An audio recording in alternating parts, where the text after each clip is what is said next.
안녕하세요. 결혼 2년차 맞벌이 부부입니다. 신혼은 지났지만 남편과 나름 사이좋게 별 트러블 없이 살고 있었습니다. 한 달 전까지만 해도요. 한 달 전부터 시누이가 저희 집에 들어와서 살고 있는 상태인데 진짜 미쳐버릴 것 같습니다. 저희 신우는 원래 경기도권에서 자취를 하고 있었는데 그 집 계약이 끝나면서 앞으로는 서울에서 살고 싶다고 올라왔습니다. 저희 시부모님께서 원룸 건물을 하나 가지고 계시는데 그곳이 저희 집 근처예요. 걸어서 10분 정도. 그래서 신우가 그 원룸에서 살기로 시부모님과 이야기를 끝낸 상태더라고요. 그런데 문제는 그 원룸 건물에 현재 빈방이 없는 상태라는 겁니다.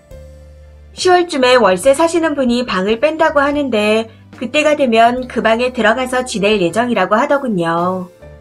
시어머니께서 연락하셔서 대뜸 위 내용을 설명하며 10월에 방을 빼기 전까지 저희 집에 신우방을 하나 내달라고 하시는 겁니다. 저희 집에는 방이 3개이고 안방, 옷방, 컴퓨터방으로 사용을 하고 있습니다. 사실 컴퓨터방은 잡다한 것들이 많이 들어있고 거의 사용을 안 하고 있었죠. 폰으로만 생활하다 보니 사용을 안 하게 되더라고요. 그걸 알고 계신 시어머니께서 그 방을 신우가 쓰게 하자며 부탁 아닌 통보를 해오신 겁니다. 참고로 저희가 집을 얻을 때 시댁에서는 이런 한 장 지원이 없었습니다. 시부모님께서 원룸 건물을 지으신 지 얼마 되지 않았는데 그게 다 빚이라고 하더라고요. 월세 들어오는 게 다 은행에 들어가는 돈이라고. 결국 친정에서 2억 5천을 지원해 주셔서 남편과 제가 모은 돈을 합쳐 대출 없이 집을 얻었습니다. 친정에서 지원을 해주셨던 게 대출을 받지 말라는 이유에서였거든요. 그리고 매월 50만원씩 5천만원은 갚기로 했기에 실질적으로 2억을 지원해 주신 겁니다. 결혼할 때 시어머니께서 건물이 다 은행빚으로 한 거라 지원은 못 해준다. 대신 우리 노후는 알아서 할 테니 죽을 때까지 신경 쓰지 마라. 시집살이도 걱정하지 마라. 난 니네 신경 안 쓴다. 니네만 둘이 알아서 잘 살면 된다. 하고 말씀하셨습니다. 그렇게 해서 지금까지 시댁에 생활비 한 번 드린 적이 없었고 명절, 생신, 어버이날 등 행사가 있을 때만 용돈을 드렸습니다. 그리고 같이 안 살아서 그런지 시집살이 같은 것도 없었고요. 명절에도 같이 음식을 하셔서 제가 며느리로서 스트레스 받은 적은 없었던 것 같습니다. 그런데 갑자기 신우의 방을 내달라니요. 솔직히 짜증나고 싫었습니다. 처음엔 제가 너무 불편할 것 같았고 또 얼마나 신경을 써야 하나 싶어 싫었는데 가만히 생각해보니 지원 한 푼 안 해주시고 너무 당연하듯 방을 달라 말라 하시는 게 너무 화가 나더라고요. 너네 빈방 하나 남는 거 있지. 그거 줘라. 정말 딱 이렇게 말씀하셨거든요. 그리고 문제는 제가 신우랑 친하지도 않다는 겁니다.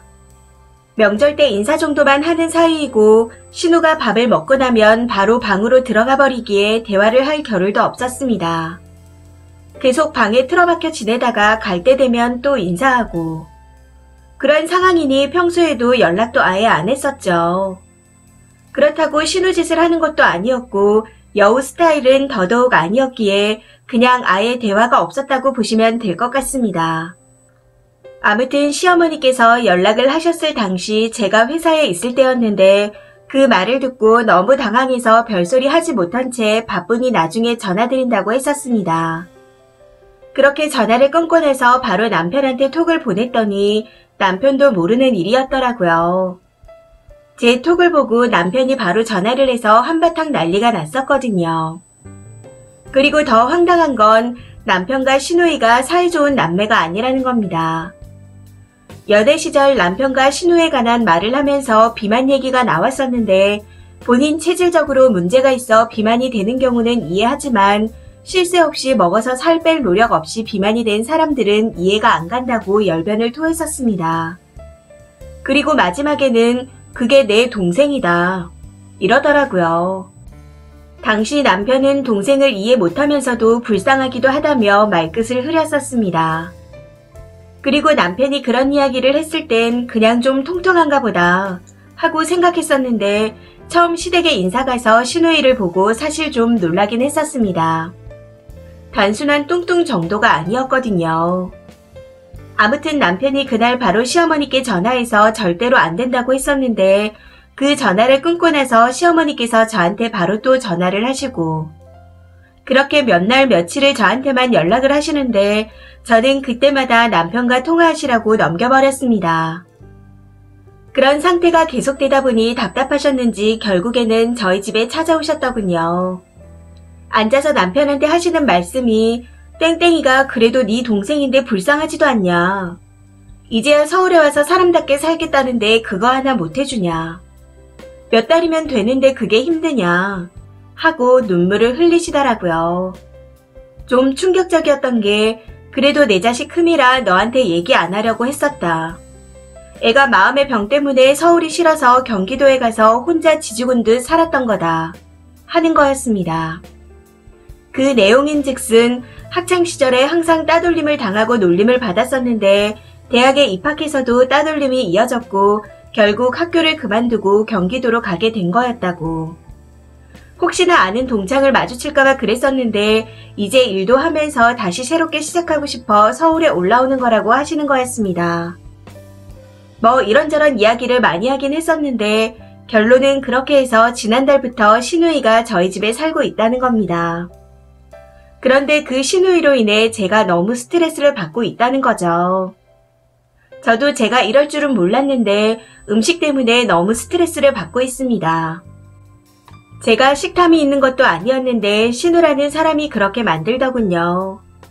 저는 항상 일요일에 일주일 동안 먹을 반찬을 만들고 밥을 대량으로 해서 밥쿡에 담아 냉동실에 얼려둡니다. 남편과 둘이 살 때는 20개씩 만들어 놨었고 신우가 오고부터는 40개씩 만들어 놓고 있습니다. 전에는 20개씩 만들어 놓아도 밥이 항상 남았었고요. 아침을 집에서 먹고 회사에서 점심 먹고 저녁은 주말을 제외하고 거의 안 먹는 경우가 많았기에 둘이 먹어도 항상 남았었죠. 그리고 제가 저녁을 잘 안 먹는 대신 아침을 꼭 챙겨 먹는 습관이 있습니다. 아침을 먹지 않으면 하루 일이 안 되는 스타일이라서요. 그런데 신우가 오고 나서부터 밥을 40개씩 해도 목요일쯤 되면 부족합니다. 솔직히 밥국 용기가 작긴 해요. 햇반 작은 거 분량 정도 되거든요. 그런데 아무리 그래도 그렇지 40개를 해놓았는데 목요일 아침에 밥이 떨어지는 게 말이 되나요? 참고로 남편은 저녁에만 가끔 먹기 때문에 많이 먹어봤자 2개 정도 먹습니다. 저는 늘 아침만 먹고 저녁은 주말만 먹는데 재택근무라 집에 있는 신우가 한 끼에 2~3개씩 먹는다 해도 남아야 하는 게 정상 아닌가요? 신우가 먹었던 그릇을 치우지 않는 스타일이라 한 번씩 확인을 해봤더니 어떨 때는 용기 13개가 겹쳐있는 경우도 있었습니다. 게다가 반찬은 정말 딱 이틀 정도 만에 없어져요. 살면서 반찬 가게에서 반찬 산 적이 없었는데 이젠 반찬도 종종 사다 먹고 있는 상태입니다. 제 손이 큰 편이라 많이 한다고 하는데 이틀이면 다 없어지거든요. 심지어 국은 매일 한 솥을 끓이고 있고요. 한 번은 너무 짜증이 나서 고추 참치 5개 든 거 2줄이랑 김 36봉짜리를 사다 놨더니 이것도 하루 이틀 만에 다 없어졌더라고요. 저는 입도 못 댔는데 집에서 하루 종일 먹기만 하는 건지 소파에 과자 부스러기, 식탁위엔 배달 음식, 하다못해 욕조에 초콜릿 껍질까지 온 집안에 음식 먹을 흔적을 남기고 돌아다닙니다. 음식을 이불로 안 해놓으려고 해도 제가 아침을 꼭 먹어야 해서 그것도 안 되네요. 저희 집 주변이나 회사 주변은 아침에 오픈하는 식당도 없고 편의점 김밥은 못 먹겠고 정말 하루하루 지날수록 스트레스 받아 미칠 것 같습니다. 돈 몇 푼 든다고 이러는 게 아니라 아침에 밥 먹으려고 보면 먹을 게 없으니 항상 짜증이 납니다. 전날 빵이나 우유, 과일 등 이것저것 주문을 해놔도 다음날 퇴근하면 없습니다. 그리고 주말에는 거의 시켜 먹는데 원래라면 짬뽕과 짜장 하나에 탕수육 소짜를 시켜도 남거나 배가 부른데 신우가 오고 나선 탕수육 대짜와 짬뽕 하나, 짜장면 2개가 기본이고 여기서 요리를 하나 더 추가로 시킵니다. 이것도 한날은 제가 짬뽕을 시켰더니 신우가 한 젓가락만 먹는다면서 거의 다 덜어가더군요. 그럴 거면 그냥 2개를 시키던지. 먹는 것도 탕수육 조각 큰 걸 한 번에 2~3개씩 입에 구겨놓고 먹습니다. 군만두도 본인 짜장면을 먹기 전에 다 먹어버리고 양장피는 그릇을 가져와서 거의 다 가져가고. 상황이 이렇다 보니 먹는 게 아니라 그냥 쳐넣는 걸로 보입니다. 신우가 그렇게 먹는 걸 보고 있으면 제 입맛이 떨어져서 젓가락을 내려놓고 굶게 되죠. 지난번엔 정말 짜증이 나서 제가 아침을 못 먹는 걸 감수하고 밥과 반찬을 안 했더니 무슨 음식 배달을 그렇게 시켜 먹었는지. 문제는 그걸 분리수거 안 하고 그대로 식탁 위에 뒀다는 겁니다. 몇 개를 시킨 건지 그걸 치우는 것도 일이었네요. 신우한테 벌레 꼬이니까 먹은 음식은 바로 치워달라고 항상 말을 해도 네, 이 한마디가 끝입니다. 얘기를 해도 한 귀로 흘리고 대답 한마디만 하고는 방으로 들어가서 문을 잠궈버리죠. 몇 번이나 심각하게 대화를 시도해보려고 했지만 들으려고 하지도 않아서 정말 미쳐버릴 것 같습니다. 남편한테 얘기하면 문을 쾅쾅 두드리고 나오라고 소리를 지르는데 그래도 모르쇠를 하더라고요. 이것도 제가 이제는 남편에게 얘기를 안 하는 게 남편의 목소리가 정말 많이 큽니다. 전에 신우가 먹은 것들을 안 치워서 얘기한다고 나오라고 했더니 신우가 문을 잠그고 안 나와서 소리를 지르더라고요. 결국 그날 옆집에서 시끄럽다고 찾아왔었습니다. 그 이후로는 제 선에서 얘기하려고 하는데 듣지를 않으니 아니 대화 자체를 시도도 못한다고 봐야겠죠. 그리고 남편이 늦퇴근이라 그 시간까지 안 치우면 날파리가 끓어서 결국에는 항상 치우는 것도 제 몫입니다. 새벽에 라면은 또 언제 끓여 먹은 건지 냄비도 식탁 위에 그대로고 컵라면도 국물 남은 그대로 올려놓고 채소 설거지통에 담궈놓지도 않습니다. 피자 시킨 것도 빈 박스 그대로 방치하고 양념치킨 혼자 시켜 먹고 소스 남은 박스를 그대로 창틀에 둬서 날파리가 끓게 하고. 정말 갈수록 가관이 아니에요. 남편이 그걸 보고 지랄하며 소리를 지르면 방에 들어가서 문을 잠그고 시어머니께 전화를 합니다. 그러면 시어머니께서는 저한테 전화를 하시죠. 정말 이런 일이 한 달 정도 계속되는데 미쳐버릴 것 같습니다. 그런데 이런 와중에 지난 주말 또 먹는 걸로 문제가 터졌네요. 족발 특대 하나랑 보쌈 하나, 그리고 리뷰 이벤트로 막국수 사이즈 업까지 해서 시켰는데 저는 보쌈과 막국수는 안 땡겨서 손도 안 댔습니다. 족발만 먹으려고 했는데 제가 족발을 차갑게 먹는 걸 좋아해요. 그래서 작은 그릇에 몇 조각 담아서 냉장고에 넣어뒀었죠. 그러고는 제 할 일을 하고 씻고 나왔는데 냉장고에 있던 족발이 사라진 거였습니다.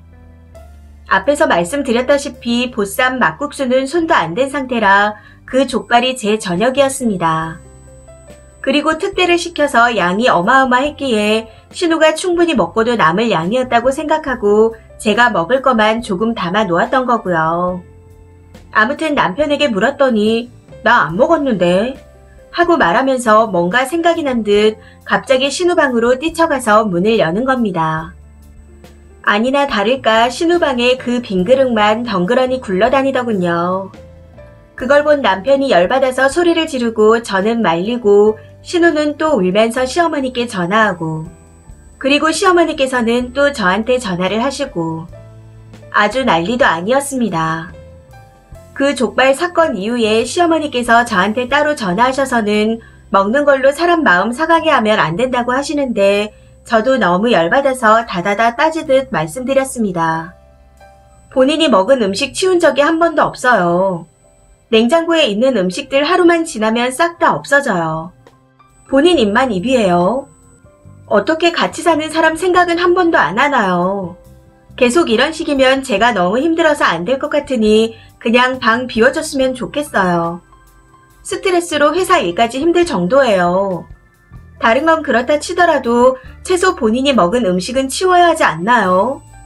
한 번을 치운 적이 없어서 퇴근하고 집에 오면 그거 치우는 게 제 하루 일과가 됐어요. 하고 쉬지 않고 말씀드렸습니다. 제 말에 시어머니께서 하시는 말씀이 그건 땡땡이한테 얘기하마. 이제 본인이 먹은 건 알아서 치울 거다. 그리고 한 달에 100만 원씩 보낼 테니 땡땡이 먹는 걸로 타박하지 마라. 하시더라고요. 너무 화가 나서 더 이상 말하고 싶지 않아 남편과 통화하시라 하고 그냥 끊어버렸습니다. 남편도 본인 동생한테 짐 싸서 나가라고 얘기했는데 방문을 잠그고 안 나오고 있어요. 시어머니께서도 계속 전화를 해오시는데 아마 내일은 오실 것 같습니다. 내일 또 오셔서 눈물바람으로 말씀하셔도 저는 같이 못 산다고 할 겁니다. 남편도 나가라고 할 것 같긴 하지만 혹시라도 받아들이자는 헛소리를 한다면 혼자 친정에 가 있을 생각입니다. 전화야 차단하면 되는데 집에 찾아오니 정말 미칠 것 같네요. 신우가 오고 나서 회사 직장 동료들한테 요즘 왜 그러냐는 말을 들을 정도로 날이 서 있습니다. 정말 이대로 계속 같이 살다가는 제가 미쳐버릴 것 같아 더는 안 하려고요. 제가 단호하게 거절했음에도 불구하고 시어머니께서 계속해서 같이 살라고 요구를 하신다면 이혼까지 생각하고 있습니다. 이번 주에 그냥 친정에 가 있을까 생각도 해봤었는데 엄마께서 속상해 하실까봐 걱정이 돼서 못하겠네요. 이런 경우에는 정말 어떻게 해야 하나요? 댓글입니다. 첫 번째 댓글. 10월까지만이라는 건 핑계고 님한테 신우를 떠넘기려고 한 것 같습니다. 특단의 조치를 하지 않으면 안 될 것 같네요. 눈물 콧물바람 설득 작전에 월 100 준다는 소리까지 나오는 걸 보니 애초에 시어머니 생각은 신우를 님한테 떠넘기려고 한 게 확실합니다. 친정 부모님 걱정할까봐 친정도 못 간다고요. 당장 친정에 가서 부모님 도움을 받아 신우를 쫓아내세요. 지금 끊어내지 못하면 이혼을 하던 신우를 데리고 살던 둘 중에 하나입니다. 두 번째 댓글. 월 100을 보내줄 정도인데 서울에 혼자 지낼 원룸 하나 못 구한다고요? 그건 그냥 핑계고 쓰니한테 떠넘긴 것 같아요. 앞으로 안 보고 살 생각으로 집 빼서 이사를 간다고 하던 세를 준다고 하던 부동산에 집 내놓을 거라고 나가라고 하셔야 할 듯 합니다. 10월이면 앞으로 3개월 이상 남았는데 제 명에 못 살 듯 하네요. 그리고 그때 나간다는 것도 확실한 것도 아니잖아요. 세 번째 댓글. 신우분이 인생을 포기하고 사는 걸 왜 쓰니가 뒤치다거리를 해야 하나요? 눈치 없는 걸 떠나서 사람의 기본 예절 도리도 배우지 못한 사람이네요. 보아하니 결혼은커녕 혼자 독립도 못할 것 같은데 평생 책임에서 벗어나려면 지금 나오세요. 상대가 인간 대우 안 해주는데 해줄 필요 없습니다. 네 번째 댓글. 왜 왕따를 당했는지 충분히 알겠네요. 불쌍한 게 아니고 본인과 부모가 그렇게 만든 겁니다. 당장 내보내세요. 스트레스로 제 병에 못 살겠어요. 다섯 번째 댓글. 님이 집을 왜 비워요? 먹고 안 치우면 먹이질 마셨어야죠. 배달음식 먹고 쓰레기 쌓아두면 대신 치울 게 아니라 당장 나와서 치우라고 난리를 쳐야지 거기서 남편은 왜 말려요? 남편도 지가 안 치우고 님이 치우잖아요. 그거 암묵적 동의예요. 몇십 년을 함께 산 동생이 어떤지 모를 것 같아요. 자기가 먹은 거 치우는 건 기본 도리인데 뚱뚱하다고 왕따 당했다고 불쌍한 척 남의 집 차지하고 부려먹는 걸 뭐하러 사람 취급을 해줘요. 자식 교육 하나 못 시킨 시부모가 사과하고 딸 데려다가 사람 만드는 게 우선일 것 같은데 님이 나갈 생각하지 말고 당장 친정 부모님 소환하세요. 님 친정 부모님은 목돈 지어주면서 시집 보낸 딸이 이렇게 식모처럼 사는 거 아세요? 이 사연은 여기까지입니다. 시청해주셔서 감사합니다.